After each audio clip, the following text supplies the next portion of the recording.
Nomenclature of coordination compound.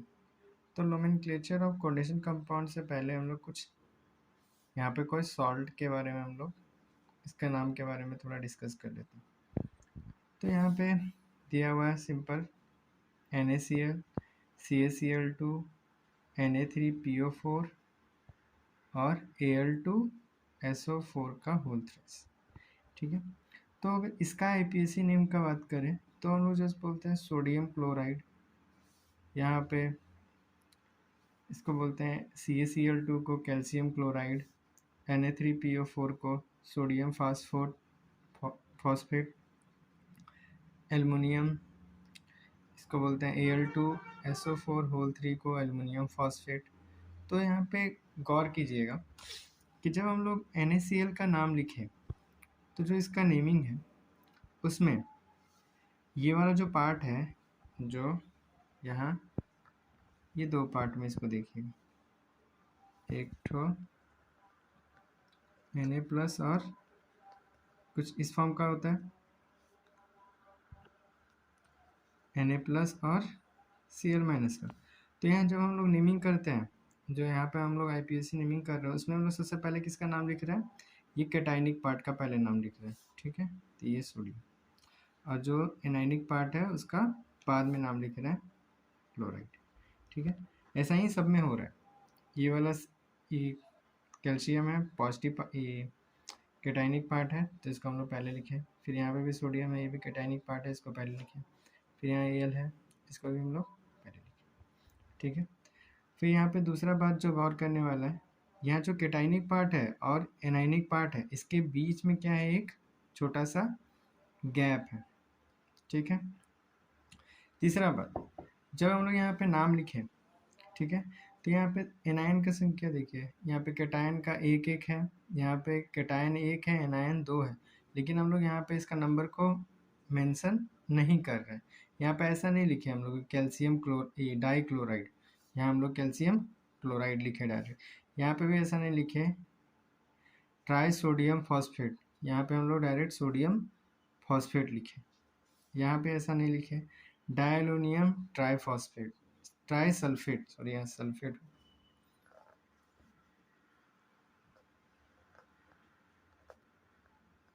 Try. ठीक है, तो तीन बातें। सबसे पहले कि जब हम लोग नेमिंग करेंगे तो सबसे पहले कैटाइनिक पार्ट का नाम लिखेंगे, फिर देन एनाइनिक पार्ट का नाम लिखेंगे, और वो दोनों के बीच में क्या होगा, दूसरा बात, वो दोनों के बीच में क्या होगा कि एक छोटा सा गैप होगा। तीसरा बात कि जो यहाँ पे जो भी नंबर होगा, न्यूमेरिकल प्रीफिक्सेस होंगे, उसको हम लोग मेंशन नहीं करते हैं। और फोर्थ पॉइंट यहाँ पे ये है कि जब भी हम लोग नेमिंग करेंगे तो सिर्फ कैटायन का जो पहला वाला ये जो वर्ड होगा उसको हम लोग कैपिटल रखेंगे, बाकी का सारा जो भी वर्ड होगा सारा का सारा ये स्मॉल होता है। यहाँ पे जो C है वो स्मॉल है, S जो है वो कैपिटल है, यहाँ C कैपिटल है, S कैपिटल है, A कैपिटल है, बाकी सारा का सारा जो वर्ड होगा वो स्मॉल होगा। तो यहाँ रूल्स के बाद बात कर लेते हैं हम लोग नेमिंग का। तो सबसे फर्स्ट रूल है यहाँ पे name of cation plus name of anion. ठीक है, जैसे यहाँ देख सकते हैं name of cation plus name of anion. फिर small gap between name of cation और anion. And third point is numerical prefixes are not used for number of cation and anion।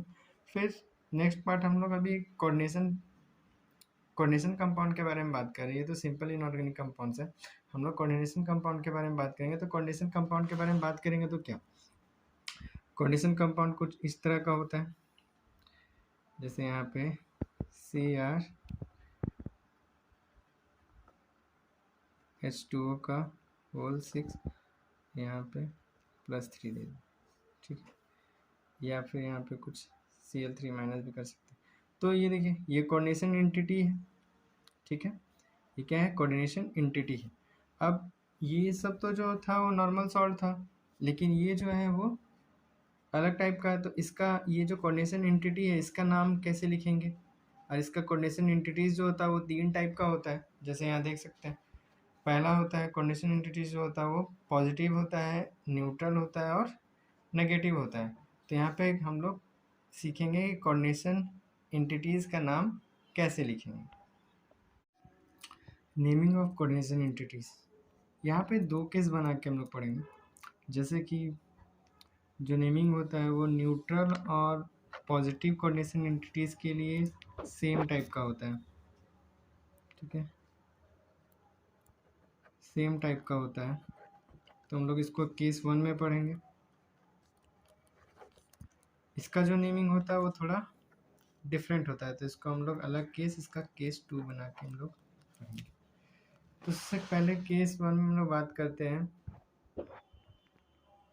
Naming of positive and neutral coordination entity.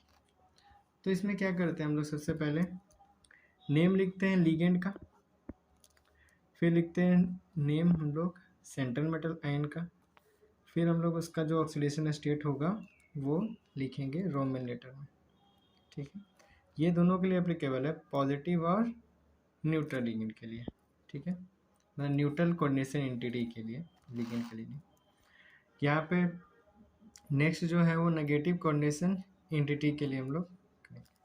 सबसे पहले यहाँ भी करेंगे हम लोग, ligand का नाम लिखेंगे, फिर नाम लिखेंगे सेंट्रल मेटल आयन का, और सेंट्रल मेटल आयन का नाम लिखने के बाद उस पर हम लोग 8 ऐड करेंगे, लास्ट में क्या ऐड करेंगे, ATE ऐड करेंगे, और फिर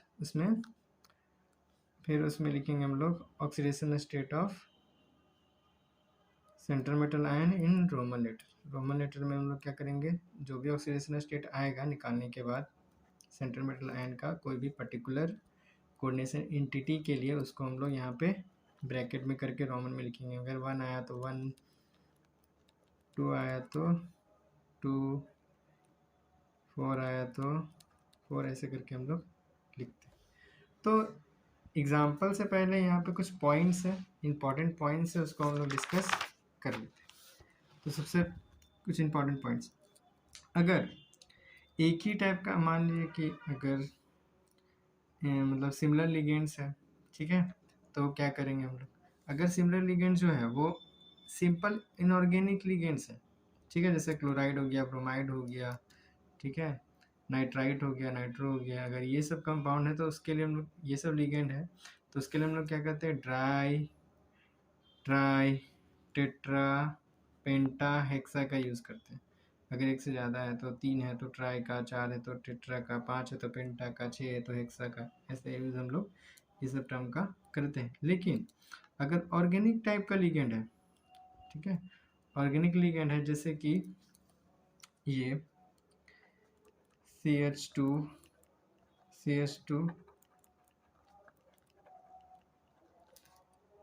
इथिलीन 1,2 डायमंड, तो इस टाइप का अगर लिगेंड रहेगा, और ये मान लेते हैं एक से ज़्यादा, इसका सिंबल जो होता है EN होता है, अगर ये एक से ज़्यादा है, 2 है, 3 है, 4 है, तो इसके लिए हम लोग 1 डाई ट्राई टेट्रा यूज़ नहीं करते हैं। इसके लिए हम लोग यूज़ करते हैं 20, 2 के लिए 20, 3 के लिए ट्राइस, 4 के लिए टेट्रा किस, 5 के लिए पेंटा किस, ऐसे ही आगे हेक्सा किस, ऐसे करके आगे पढ़ते जाता है। यहाँ पे एक और इम्पॉर्टेंट पॉइंट, जैसे कि अगर मान लो कि कोई कोऑर्डिनेशन एंटिटी है, उसमें एक से ज़्यादा लिगेंड प्रेजेंट है, तो हम लोग किसका नाम पहले लिखें, किसका बाद में लिखें, तो वो हम लोग अल्फ़ाबेटिकली देखेंगे। अगर कोई ए से आ रहा है तो उसका नाम लोग पहले लिखेंगे, फिर बी वाला, फिर सी वाला, फिर डी वाला, ऐसे ऐसे करके लिखेंगे। और जो ऑर्गेनिक कंपाउंड्स होता है उसका जो नेम होता है, हम लोग उसको ऑर्गेनिक लिगेंड जो होता है उसका नेम हम लोग ब्रैकेट के अंदर लिखते हैं। उसका नेम हम लोग क्या लिखते हैं, ब्रैकेट का। जो इनऑर्गेनिक कंपाउंड होता है उसका हम लोग डायरेक्ट ऐसा ही लिख देते हैं, ठीक है। जैसे कि यहाँ कुछ एग्जांपल है, ये क्या है, एक केटाइनिक पॉजिटिव कोऑर्डिनेशन एंटिटी है, पॉजिटिव कोऑर्डिनेशन एंटिटी, ठीक है, देख सकते हैं। अगर इसको तोड़ेंगे तो कुछ इस तरह से टूटेगा, PT NH3 का होल 6 +2 +4 +4 Cl माइनस, कुछ ऐसे टूटेगा, +4Cl माइनस। ठीक है, ये 4 यहाँ गया और इसका कोई चार्ज नहीं है तो ये यहाँ गया एक। ठीक है, इसका नाम लिखते हैं। तो हम लोग इसका नाम लिखना है सबसे पहले, तो कैटायन का हम लोग पहले नाम लिखते हैं और फिर एनायर का। कैटायन का मतलब कैटायनिक लिगेंड का मतलब कैटायनिक एंटिटी का नाम लिखने के लिए सबसे पहले क्या रूल था कि सबसे पहले हम लोग लिगेंड का नाम लिखते हैं, फिर हम लोग इसका नाम लिखते हैं इसका सेंट्रल मेटल आयन का, और उसका हम लोग फिर ऑक्सीडेशन स्टेट लिखते हैं रोमन में। ठीक है, तो सबसे पहले इसका ऑक्सीडेशन स्टेट निकालते हैं। तो ऑक्सीडेशन स्टेट निकालने के लिए जिसका ऑक्सीडेशन स्टेट निकालना है उसको हम लोग एक्स मान लेंगे। तो हम लोग इसका मान लिए एक्स प्लस ये कितना है 6, और इस NH3 हम लोग जानते हैं कि क्या होता है न्यूट्रल लिगेंड, तो इसके लिए कितना हो जाएगा चार्ज इस पे 0, और यहाँ पे हम लोग तो यहाँ बात करते हैं कुछ एग्जांपल का। जैसे कि ये दिख रहा होगा, ये कैसा है पॉजिटिव कोऑर्डिनेशन एंटिटी है, इसको हम लोग तोड़ेंगे तो कुछ इस तरह से टूटेगा PtNH3 6 होल 6, और यहाँ पे 4 प्लस और 4Cl माइनस। हम लोग को यहाँ पे क्या करना रहता है पॉजिटिव कोऑर्डिनेशन एंटिटी का नेमिंग के लिए सबसे पहले name of ligand plus name of central metal ion and coordination oxidation state in Roman letter. ठीक है, तो यहाँ सबसे पहले हम लोग ऑक्सीडेशन स्टेट निकालते हैं। तो ऑक्सीडेशन स्टेट निकालेंगे किसका सेंट्रल मेटल आयन का, तो इसका जिसका निकालना है उसको हम लोग एक्स मानते हैं। यहाँ पे NH3 जो होता है एक न्यूट्रल लिगेंड है, तो इसका चार्ज कितना होगा 0, और इसका नंबर कितना है 6, तो यहाँ 6 लिख देंगे। और ये ओवरऑल इस पे चार्ज कितना है +4 का, तो यहाँ पे हम लोग प्लस यहाँ पे 4 लिखेंगे, तो x इजिकल्स टू कितना हो जाएगा, इसका ऑक्सीडेशन स्टेट हो जाएगा 4। ठीक है, हम लोग नेमिंग लिखते हैं, नाम लिखते हैं किसका कोऑर्डिनेशन मतलब कैटायनिक कोऑर्डिनेशन एंटिटी का। तो सबसे पहले नाम लिखेंगे लिगेंड का, तो लिगेंड का नंबर कितना है 6 है, और सिंपल इनऑर्गेनिक लिगेंड है, तो इसके लिए नाम क्या होगा, सबसे पहला वाला वर्ड जो होगा वो कैपिटल होगा, बाकी सबका सब स्मॉल होगा। ठीक है, तो यहाँ पे होगा हेक्सा, इसका नाम क्या होता है अमीन, हेक्सा अमीन, फिर सेंट्रल मेटल का नाम, क्योंकि यहाँ पे कोई लिगेंड अब इसके अंदर प्रेजेंट नहीं है, तो सेंट्रल मेटल का नाम क्या है पैल्टिनम, और इसका ऑक्सीडेशन स्टेट ब्रैकेट के अंदर और रोमन में कितना है 4 है, तो 4 लिख देंगे। और अब ये कोऑर्डिनेशन एंटिटी का जो नाम था वो खत्म, और यहाँ पे किसका ये जो आगे वाला पार्ट है जिसको हम लोग क्या बोलते हैं काउंटर आयन, वो कौन है Cl है, इसका नाम क्या होता है क्लोराइड। तो यहाँ हो जाएगा इस कॉम्प्लेक्स कंपाउंड का जो नाम हो जाएगा वो हो जाएगा हेक्सामीन पैल्टिनम 4 क्लोराइड। वैसे ही ये क्या है न्यूट्रल और कैटायनिक कोऑर्डिनेशन एंटिटी और न्यूट्रल कोऑर्डिनेशन एंटिटी का जो नेमिंग होता है वो सेम तरीके से करते हैं हम लोग। तो इसका भी नाम क्या होगा कोऑर्डिनेशन एंटिटी का पहले नाम लिखेंगे, या न्यूट्रल लिगेंड जो है, नहीं पहले तो हम लोग कैटायनिक लिखते हैं यहाँ पे, लेकिन यहाँ पे कोई चार्ज नहीं है तो जो है उसी का नाम लिखेंगे हम लोग। ठीक है, तो यहाँ पे सबसे पहले किसका नाम लिखते हैं लिगेंड का, तो लिगेंड यहाँ पे कितना है कौन है CO।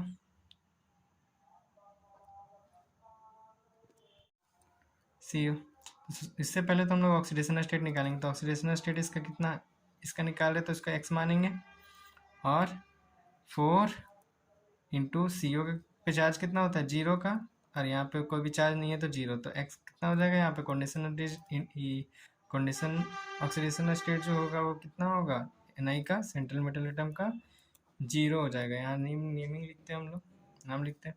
तो सबसे पहले नाम लिखेंगे लिगेंड का, तो लिगेंड है कितना 4 के लिए कितना यूज करेंगे टेट्रा, और इसका नाम क्या होता है कार्बन मोनोऑक्साइड,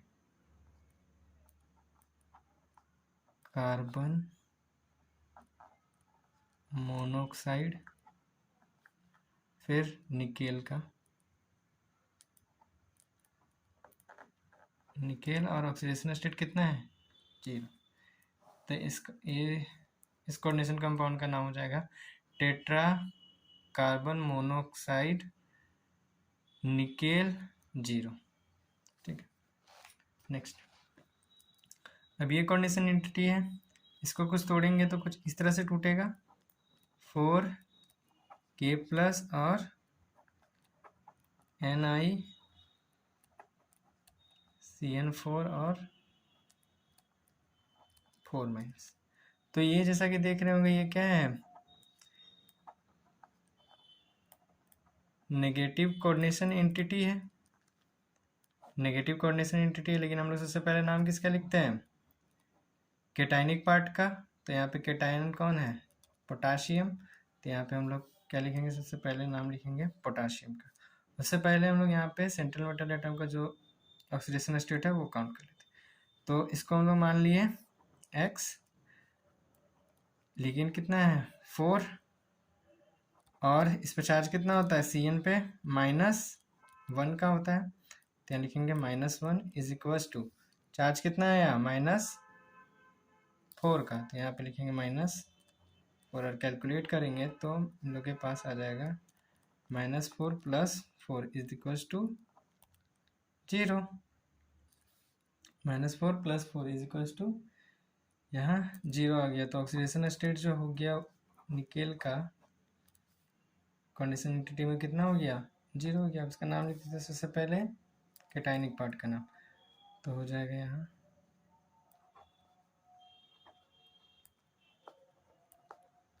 पोटेशियम, फिर इसका स्पेस, फिर लिगेंड का नाम। तो लिगेंड कितना है 4 है, तो यहाँ पे हम लोग टेट्रा, और यहाँ स्मॉल होगा ठीक है, टेट्रा, और इसका नाम क्या होता है साइनो। तो यहाँ हो जाएगा टेट्रा साइनो। और जब नेगेटिव एंटिटी होता है तो हम लोग 8 लगाते हैं सेंट्रल मेटल एटम के नाम के बाद। तो यहाँ क्या हो जाएगा निकलेट, और फिर इसका ऑक्सीडेशन स्टेट कितना है 0। तो ये इसका नाम हो जाएगा पोटाशियम टेट्रा साइनो निकलेट 0। ठीक है, ऐसा ही जिसमें जैसा ऐसा कोऑर्डिनेशन एंटिटी जिसमें नेगेटिव एनायनिक कोऑर्डिनेशन एंटिटी अगर मेटल प्रेजेंट है उसमें, ठीक है, तो उसका नाम क्या क्या होता है। जैसे अगर Cr प्रेजेंट रहेगा तो उसको हम लोग बोलेंगे क्रोमेट बोलेंगे। अगर CO प्रेजेंट होता है तो हम लोग उसको बोलते हैं, मतलब कोबाल्ट प्रेजेंट होता है तो उसको हम लोग बोलते हैं कोबाल्टेट। Fe प्रेजेंट होता है तो उसको हम लोग फेरेट बोलते हैं। कॉपर तो क्यूपरेट, जिंक तो जिंकेट, निकेल तो निकलेट अभी भी देखे हम लोग, RH तो रोडेट, Mn तो मैग्नेट, Pt तो प्लेटिनेट, और Ag तो अर्जेंटेट। Thank you.